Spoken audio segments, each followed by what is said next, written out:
What's up, guys? My name is Brendan Harberts. I am the owner of Harberts Media and Harberts Health. Welcome back to the Get It Done podcast. This is episode number 2 of the Get It Done podcast, and today's episode is going to be focused on imposter syndrome and dealing with it. So if you don't know what imposter syndrome is, you probably read the title of this video and were like, is that where you think you're somebody else? And no, that is not what imposter syndrome is. I'm sure there's something else for that issue. But imposter syndrome, by definition, I'm going to read this off here, is also known as imposter phenomenon, imposterism, blah, blah, blah, is a psychological pattern in which one doubts one's accomplishments and has a persistent internalized fear of being exposed as a fraud. Despite external evidence of their competence, those experiencing this phenomenon remain convinced that they are frauds and they do not deserve all they have achieved. Individuals with imposterism incorrectly attribute their success to luck or interpret it as a result of deceiving others into thinking that they are more intelligent than they perceive themselves to actually be. I'm going to tell you straight up, a lot of you probably have issues with imposter syndrome. You just didn't know that there was an actual name for it. I'm going to read you guys, I think there's 5 different types that people struggle with. 1, 2, 3, 4, 5. Yeah, there's 5 different types that people struggle with, and I'm sure a lot of you are going to fall into one of these categories. After I get done reading these, I'll go through which one I think I fall into, and then I'm going to kind of go through ways of dealing with it. Obviously, I'm not a psychologist, and obviously I'm not someone that'd be qualified to give mental health advice to anybody.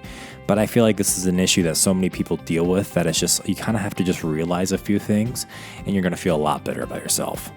All right, so the types. The first one, the expert. The expert will not feel satisfied when finishing a task until they feel like they know everything about the subject.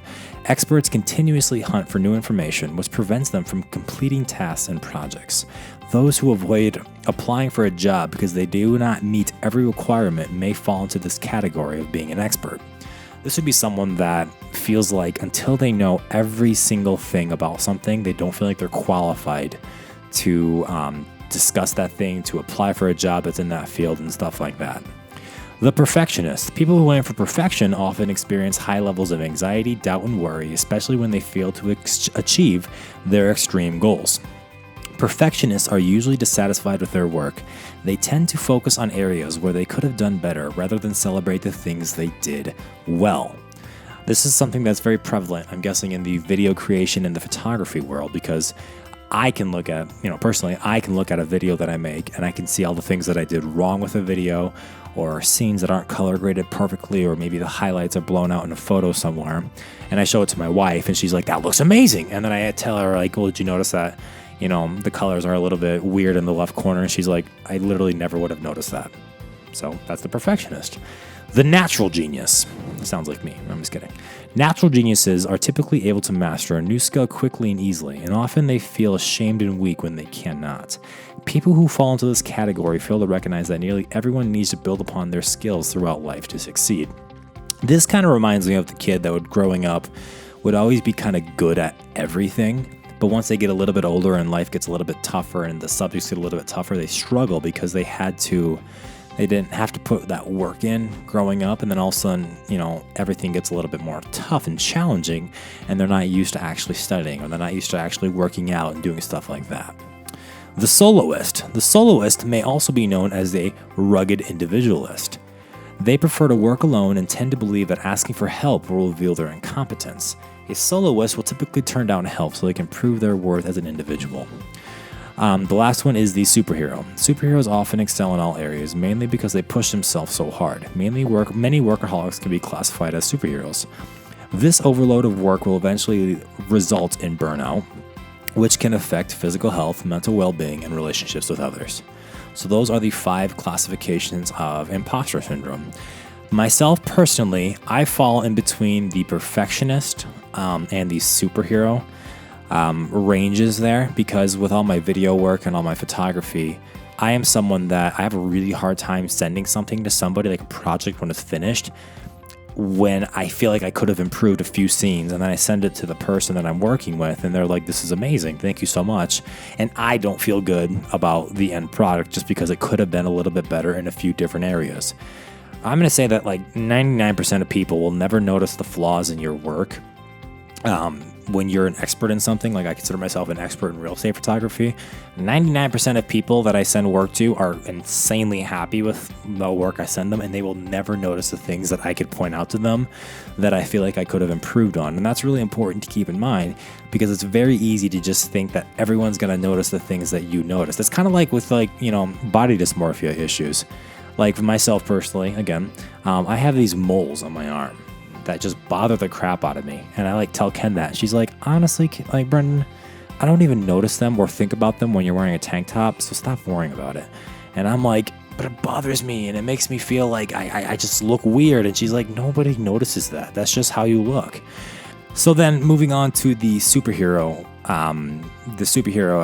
category of imposter syndrome, this would be the one where you push yourself too hard and you try to excel in every single area, and you kind of become sort of a workaholic. I would say that this one is probably one of the more common ones, because if you're like me and you are an entrepreneur, you're very entrepreneurial minded, you don't realize how much time you're actually putting into your work. You don't really realize how much time, is how fast time is going throughout the day, because you're just so focused on your work.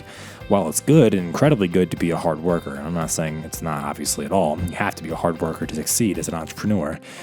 This can really lead to burnout really quickly. Like if you're staying up every night until midnight, if you're waking up at 5 a.m., staying up until midnight, you could do that for a week or so, or a week or two maybe, depends on how young you are. But eventually you're going to get very, very burnt out, and you're not going to be able to perform as well as you want to. And also your mental health decreases, your physical health decreases, you're a little bit short with people, you're not able to have fun and just go out and relax with people, because you just think that you have to work, and that's the only way that you can succeed. While the superhero trait can sometimes be good because you are someone that's able to get work done, if you don't have that work-life balance between being able to just shut off your business side of your brain, you're probably going to get pretty burnt out pretty quickly.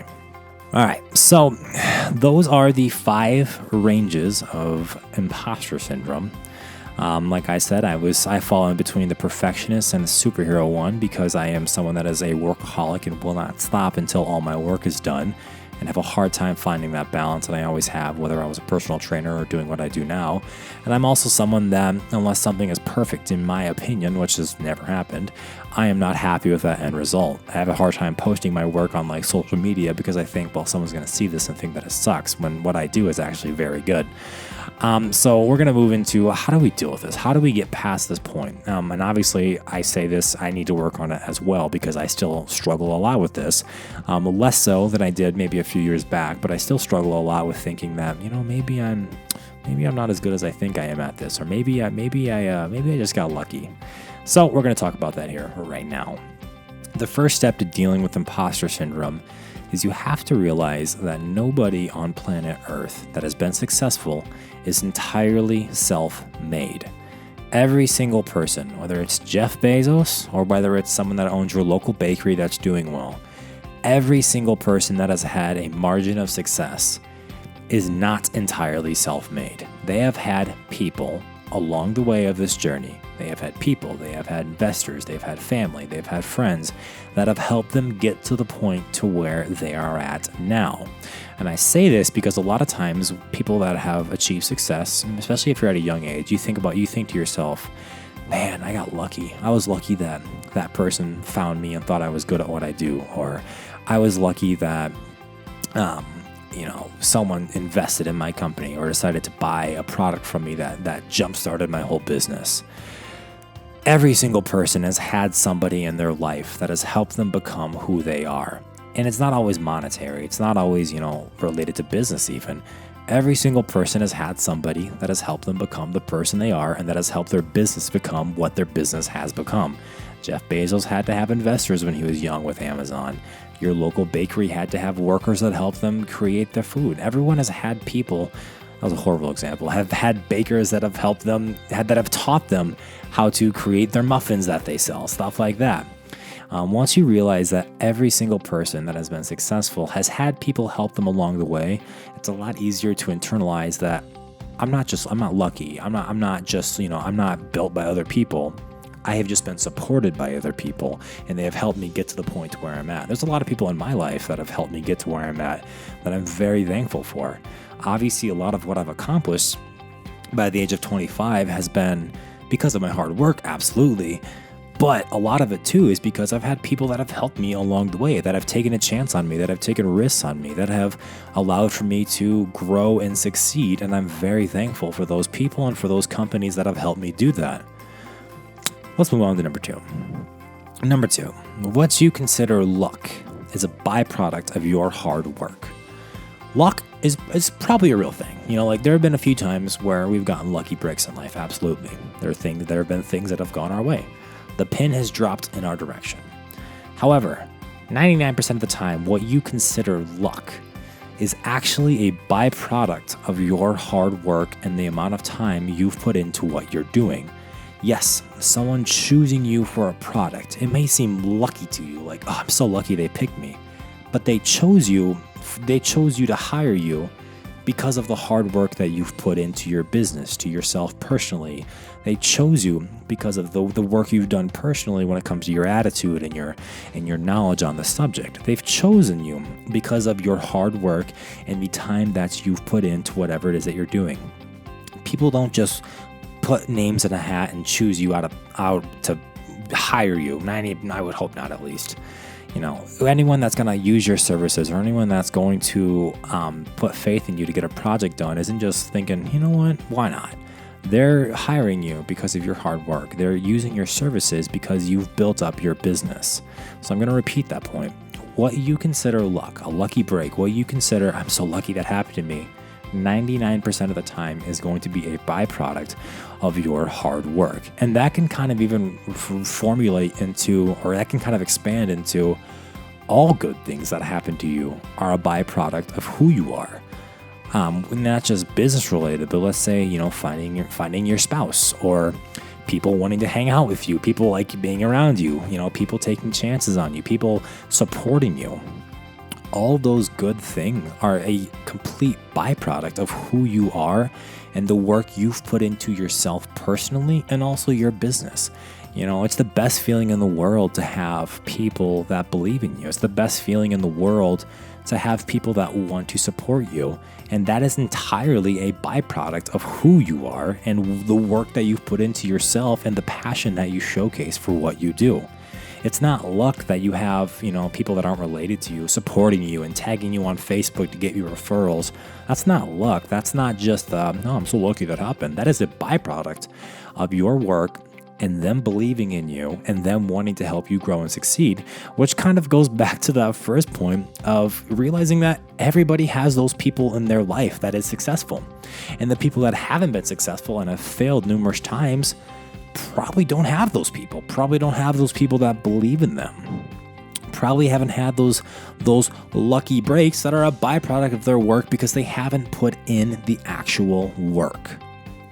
So I hope a few of those points made sense there. I'm just really trying to hammer home the concept that everything good that's happened in your life is because of the work that you've put in, and you deserve all of these things. It's okay to have a little bit of doubt in yourself. It's okay to have doubt. People that say, well, you can't have any self-doubt. Like, it sounds good on a podcast and it sounds good and as a soundbite, but every person is going to have a little bit of doubt in themselves, and every person is going to sit down and think, maybe I'm not as good as I think I am. And that's very common. Obviously, like I said, a lot of people suffer from imposter syndrome. I think the statistics said that 70% of people, business people, will go through something like imposter syndrome probably earlier in their career, I would assume, because that's when we first get rolling.